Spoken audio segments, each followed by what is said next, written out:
Vimos en la sesión anterior el quiebre que supuso Agarrando Pueblo a fines de los 70.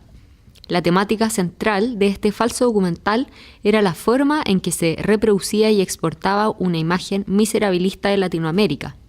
La marginalidad y la miseria son también temas que se venían abordando desde los años 60 a través de la denuncia explícita y al cual se volverá constantemente hasta la actualidad. Lo relevante es evidenciar que hay distintas formas de aproximación a una misma situación y una de las formas es el llamado realismo sucio. No se trata, eso sí, de un movimiento cinematográfico particular, sino de una tendencia estética que puede ir rastreándose en películas de distintos directores y épocas, y sobre todo en otras artes como la literatura, siendo un caso ejemplar el de las novelas del cubano Pedro Juan Gutiérrez, quien se encarga de mostrar de forma grotesca y violenta el lado miserable de La Habana en una novela llamada El Rey de La Habana.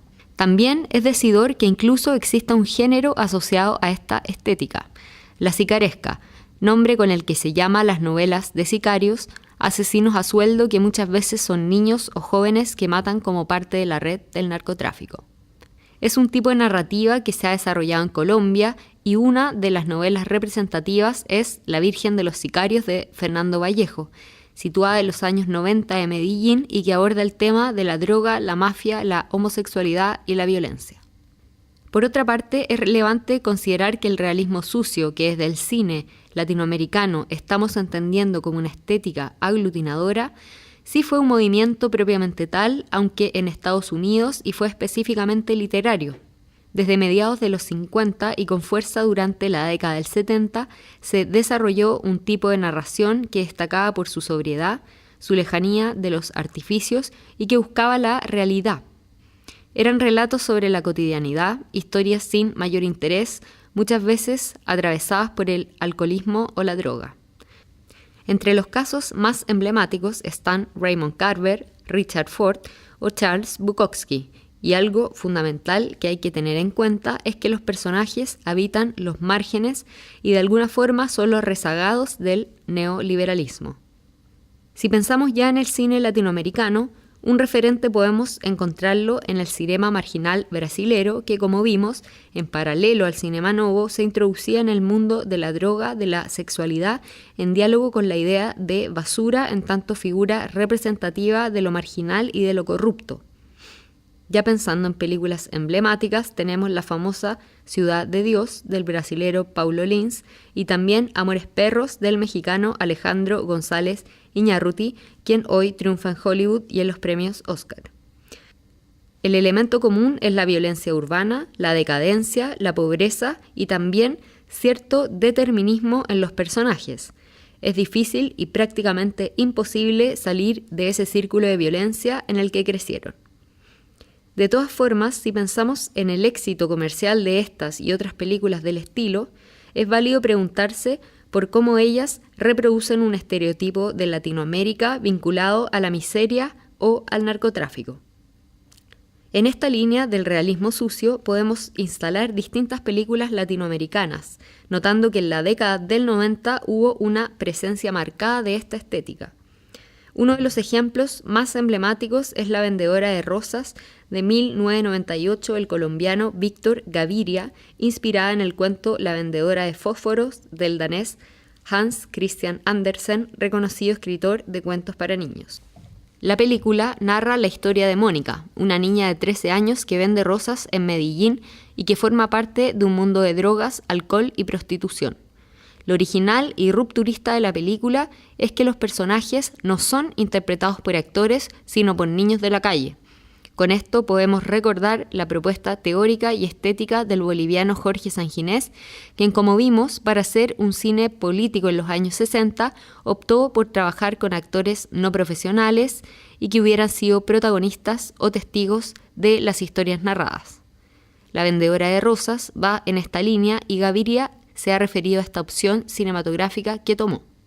En La Vendedora de Rosas, los actores naturales le aportan mucho a la película porque narran sus propias vivencias, es su manera particular de ver el mundo la que construye el guión, es una realidad que a todos nos toca.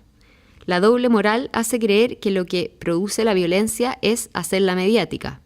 Yo hago películas que den elementos para que se entienda que la violencia no es un tema, es una realidad que todos construimos y por ende todos debemos afrontarla. Finalmente, hay que considerar que el destino de algunos de estos niños actores fue trágico. Varios fueron asesinados en circunstancias dramáticas y otros terminaron en la cárcel.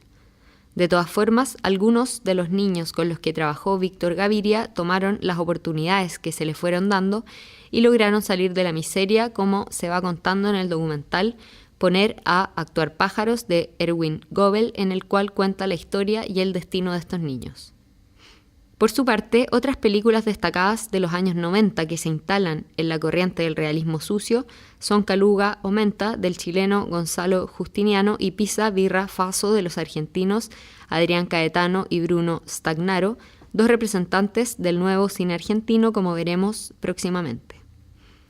Caluga o Menta cuenta la historia de El Niki, un joven de una población de la periferia de Santiago que trabaja en un taller y que realiza pequeños robos y trafica junto a su pandilla.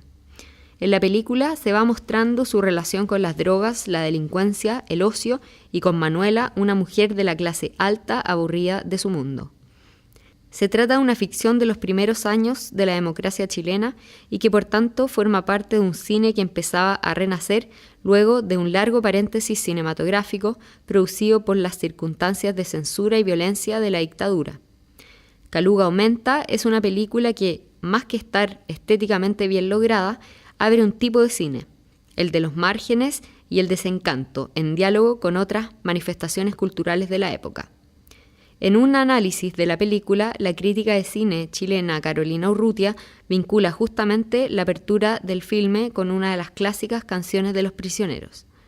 Ese abandono y extrañeza que abre el film da paso a un recorrido residual por una periferia santiaguina con pocos habitantes visibles, abandonada tanto por las instituciones municipales y estatales como por los afectos familiares, los órdenes sociales y policiales.